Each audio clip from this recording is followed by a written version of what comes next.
Hey guys, this is Abhilash और आज मैं रिव्यू करूंगा Society of the Snow movie का। Society of the Snow movie आपको मिलेगी नेटफ्लिक्स पर हिंदी और इंग्लिश ऑडियोज में। मूवी का रन टाइम है 2 hours and 24 minutes का और ये मूवी एक रियल इवेंट बेस्ड मूवी है जिसका जॉनरा है थ्रिलर एडवेंचर। तो इस मूवी की कहानी में क्लोजली फॉलो किया जाता है एक उरुग्वेयन फ्लाइट क्रैश को जो कि हुआ था 1972 में। उस प्लेन में थे टोटल 45 लोग और ये प्लेन एक रग्बी टीम को उनके मैच खेलने के लिए लेकर जा रहा था चिली, बट ये प्लेन क्रैश हो गया था एंडीज माउंटेन रेंज पर। क्रैश के बाद 22 लोग बचते हैं और फिर ये 22 लोग कैसे बिना किसी खाने पीने के सरवाइव करते हैं वो इस मूवी में दिखाया गया है। इस मूवी का इनिशियल रिलीज थिएटर्स में 22 दिसंबर को हुआ था और इस मूवी की बहुत तारीफ सुनी थी मैंने ट्विटर और इंस्टाग्राम पर। तब से ये मूवी मेरी वॉच लिस्ट में थी। तो अब सबसे पहले स्टोरी की बात करें तो देखो, ये मूवी अगर आप थोड़ा सा भी हैप्पी फील करने के लिए देखना चाहते हो तो अभी वार्निंग दे रहा हूं, मत देखना, क्योंकि इस मूवी में ये जो सर्वाइवर्स है ये कैसे जिंदा रहने की कोशिश करते हैं ये देखकर आपको उल्टी आ जाएगी शायद। फिर इसके बाद इस मूवी की पेसिंग आपको स्लो लग सकती है, बट मेरे हिसाब से देखो इट वाज फाइन, क्योंकि आपको इमोशनली समझ में आएगा कि ये लोग किस परेशानी में कैसे निपट रहे हैं। प्लस इस मूवी की ओवरऑल फीलिंग जो है वो थोड़ी सी मिक्स्ड है। मतलब आपको इतने खूबसूरत सीन्स देखने को मिलेंगे but at the same time आपको हर एक कैरेक्टर की आंखों में सिर्फ और सिर्फ मौत दिखाई देगी। तो ये जो कॉम्बिनेशन बनाया गया है ब्यूटी और डेथ और टेरर का, ये अमेजिंग था और ये मूवी आप पर बहुत डीप इंपैक्ट डालेगी, क्योंकि इसमें जितने भी कैरेक्टर्स है, जितने भी सर्वाइवर्स है, उन सभी के पीक पॉइंट्स आते हैं। थोड़े थोड़े से फ्लैशबैक वाले सीन्स हैं और कई जगहों पर वॉइस ओवर्स हैं और जिसने भी इसका इंग्लिश डब किया है उसको मैं सल्यूट करना चाहूंगा। प्लस ये सर्वाइवर्स आपको नेविगेट करवाते हैं उनकी डिसीजन मेकिंग के बारे में कि किसकी बॉडी को खाना है, कितना खाना है और कब खाना है। सो वेल यस, इस मूवी में कैनिबलिज्म के सीन्स हैं बट वो उतने भयानक नहीं है, उससे भी बुरी चीजें हैं इस मूवी में। सो डोंट वरी, मैंने आपको कोई स्पॉइलर नहीं दिया है। फिर इस मूवी की entertainment value was okay, but emotional value में आप इस मूवी के कहीं पर भी मार्क्स नहीं काट सकते। अब थोड़े से टेक्निकल एस्पेक्ट्स की बात कर लेते हैं। सबसे पहला है सिनेमेटोग्राफी। तो ये मूवी ओपेनहाइमर को टक्कर देती है विजुअल्स के मामले में, क्योंकि जैसा कि मैंने कहा सीन्स बहुत ही खूबसूरत हैं। आपको हर बीच बीच के 10-10 सेकंड में ऐसा लगेगा कि यार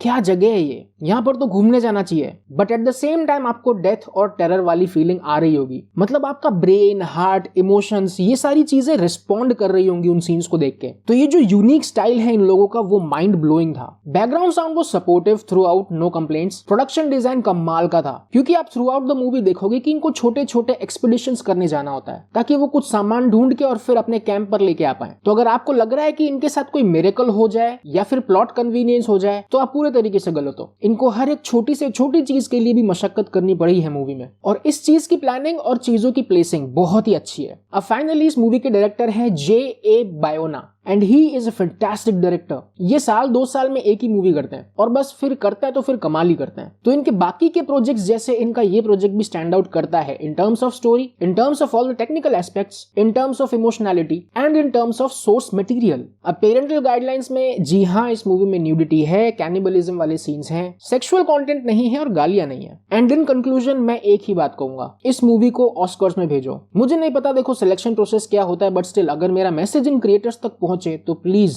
मूवी को ऑस्कर्स में भेजो। और फाइनली ये मेरी साइड से इस मूवी की रेटिंग। बट मैं आपसे भी जानना चाहूंगा कि आपको ये मूवी कैसी लगी, अगर आपने देख ली है तो, और अगर नहीं देखी तो आज के आज अभी के अभी देखना शुरू करो और फिर अपने रिव्यूज कमेंट सेक्शन में लिखते हुए जाना। और ये रिव्यू अगर आपको हेल्पफुल और लॉजिकल लगा तो please don't forget like and subscribe. मैं मिलता हूं आपसे नेक्स्ट रिव्यू में, तब तक ध्यान रखो अपना। Be awesome, bye bye.